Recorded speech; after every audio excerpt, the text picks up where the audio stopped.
क्या आप जानते हैं कि अमेरिका में सेंट्रल फेडरल कम्युनिकेशन कमीशन ने बाहर की कंपनीज को अलाउ कर दिया है कि ऐसी टेक्नोलॉजी बनाने का एक्सपेरिमेंट करें जो कि इस दुनिया के बियॉन्ड लगती हो। क्या आपको 5G इंटरनेट का पता है? आप रोज़ 5G का सुनकर बोर हो गए होंगे। मैं आज आपको यहाँ 6G के बारे में बताने जा रहा हूँ। मेरा नाम है कैसर बास और आप देख रहे हैं QAQ टीवी। जो 4G है ना, वो 25 गीगाहर्ट्ज़ तक सपोर्ट करता है और जो 5G है वो 95 गीगाहर्ट्ज़ तक सपोर्ट करता है। तो जो ये 6G है ये 3 टेराहर्ट्ज़ तक सपोर्ट करता है, यानी कि 3000 गीगाहर्ट्ज़। इसका पावर लेवल देखो तो ये मैक्सिमम सपोर्ट बैंडविड्थ तक जाता है।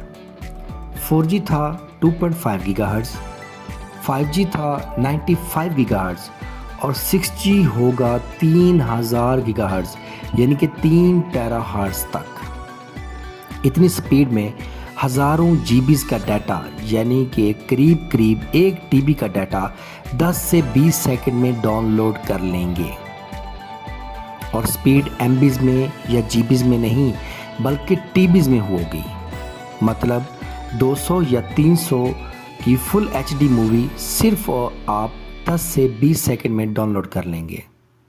ऐसी टेक्नोलॉजी जो कि सिर्फ इंटरनेट को बूस्ट करने के काम ही नहीं आएगी, बल्कि wireless drone connectivity, remote artificial intelligence connectivity, automatic car control, flat communication में भी काम आएगी। ये सब चीज़ों में स्मूथनेस लेके आएगी 6G।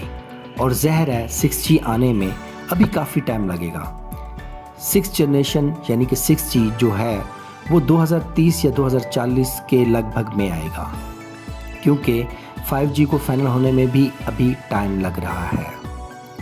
आज भी दुनिया में ज़्यादातर लोग 4G चला रहे हैं, जैसा कि आपको पता है। ये भी बात है कि जब 7G आएगा तब टेराहर्ट्ज़ में नहीं बल्कि पेट्राहर्ट्ज़ में होगा। 1 पेट्राहर्ट्ज़ मतलब 1000 टेराहर्ट्ज़। जब तक दुनिया है वो खुद को डेवलप करती रहेगी।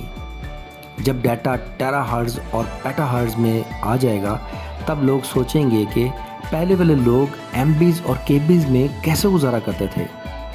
5G तक तो ठीक है कि स्पीड की बात है, बट 6G जो कि दुनिया का अलग लेवल ही लगता है।